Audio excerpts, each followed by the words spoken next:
warahmatullahi wabarakatuh.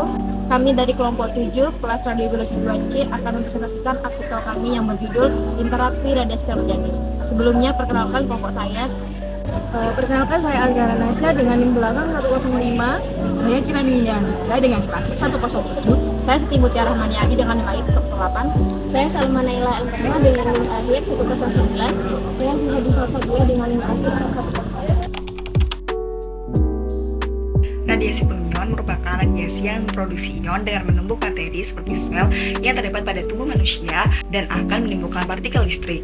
Terdapat banyak jenis dari radiasi pengion, diantaranya adalah radiasi sinar alfa, beta, gamma, dan paling umum diketahui banyak orang yaitu radiasi sinar X. Radiasi pengion dari sinar X ini berguna dalam dunia kesehatan pekerja radiasi, yaitu ahli radiologi. Radiobiologi adalah dasar pengetahuan tentang efek radiasi pengion pada makhluk hidup. Pada radiobiologi terdapat dua efek radiasi, yaitu efek stokastik dan juga deterministik. Efek stokastik merupakan terjadinya kerusakan sistem pada tingkat molekul atau seluler, dan efek tersebut tidak timbul secara langsung pada tubuh pasien, tetapi timbul pada keturunan nantinya. Sedangkan efek deterministik terjadi apabila radiasi yang diterima melebihi dosis ambang, dan efek ini berlangsung mengenai tubuh pasien tanpa mengaruhi keturunan nantinya. Radiobiologi memegang peranan penting untuk pemahaman radiografer dari seberapa besar pengaruh radiasi terhadap perkembangan dan kesehatan janin. Radiasi pengion menjadi sebab utama terjadinya perubahan struktural sel dan molekul dalam tubuh manusia. Sedangkan radiasi non-pengion dapat menyebabkan kerusakan pada tubuh manusia melalui perpindahan panas. Contohnya adalah pemanasan gelombang mikro. Efek samping paling buruk adalah ketika radiasi pengion memproduksi radikal bebas dan mengalami interaksi dengan tubuh manusia, maka ikatan molekul pada tubuh manusia akan mengalami kerusakan.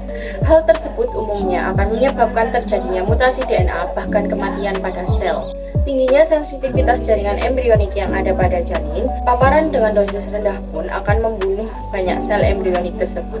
Dosis ambang yang diperkirakan menimbulkan efek pada janin adalah 0,05 gram. Efek radiasi pada janin tergantung pada usia kehamilan ketika terpapar dengan radiasi.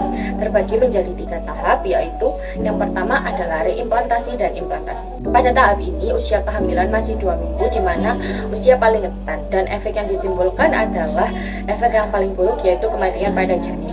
Dan yang kedua adalah tahap organogenesis. Pada tahap ini dimulai ketika usia janin 2-7 minggu. Efek yang timbul pada usia kehamilan ini adalah terjadinya malformasi organ dan kematian neonatal atau neuropatologi. Dan yang terakhir adalah tahap fetus.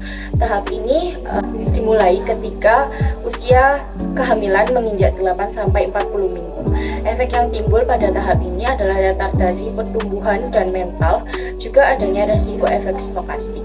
Berdasarkan pembagian 3 tahap tersebut, dapat ditarik kesimpulan bahwa kemungkinan atau efek terburuk dari paparan radiasi pada janin adalah ketika usia kehamilan paling rentan, yaitu 2 minggu, atau pada tahap reimplantasi dan implantasi. Karena semakin muda usia kehamilan, maka semakin sensitif janin tersebut. Jenis-jenis radiasi yang dapat memperbahayakan kehamilan ataupun janin termasuk radiasi ion atau X-ray karena dapat merusak DNA dan menciptakan radikal bebas. Paparan radiasi dapat berbentuk efek stokastik atau non-stokastik ataupun efek deterministik. Paparan radiasi yang aman tergantung dosis dan pemeriksaannya. Batas maksimal paparan dosis terhadap fetus yaitu 5 rad dosis akumulasi kehamilan, dan ada juga beberapa pemeriksaan yang memerlukan perhatian khusus seperti pemeriksaan prosedur fluoroskopi intervensi pada abdomen ataupun pelvis. Selain bermanfaat bagi manusia, sinar X juga dapat menimbulkan gangguan kesehatan. Tidak hanya pada pasien dan juga tenaga medis, namun risiko ini juga dapat membahayakan pengunjung rumah sakit tersebut. Terlebih lagi pada wanita hamil. Wanita hamil tergolong dalam kelompok yang sangat berisiko jika terkena paparan radiasi yang lebih dari nilai batas dosis. Diagnostik sebelum kehamilan sehingga pemeriksaan radiodiagnostik pada saat kehamilan dapat menimbulkan efek biologis bagi perkembangan janin. Wanita memiliki risiko yang tinggi pada paparan radiasi ionisasi yang ditimbulkan oleh prosedur medis, area kerja paparan radiasi, serta pemeriksaan seperti gross congenital malformation, mental retardation, kematian sebelum proses kelahiran, spontaneous abortion, pertumbuhan yang menjadi terbatas dalam kandungan, ukuran kepala menjadi lebih kecil, malformasi organ, dan kanker pada usia yang masih tergolong kecil, serta kematian pada zigot ataupun embrio pada tahap embryonic stage. Alasan ibu hamil sangat perlu dijaga itu karena janin dalam kandungan belum bisa menjaga dirinya sendiri. Selain itu, janin belum memiliki imun yang kuat sehingga mudah terpapar berbagai hal yang dapat menghambat pertumbuhannya dalam kandungan. Salah satunya yaitu radiasi. Salah satu upaya ibu hamil dalam melindungi janinnya sendiri yaitu dengan memahami apa saja alat-alat pemapar radiasi sehingga dapat menjauhkan diri dari alat-alat tersebut. Nah, jika dalam pemeriksaan radiologi terdapat pula proteksi radiasi yang harus diterapkan kepada ibu hamil sebagai berikut. Yang pertama, mengecilkan lampu kolimator. Kedua, mengatur jarak sumber radiasi dengan pasien agar tidak terlalu dekat. Ketiga, memberi dosis serendah mungkin.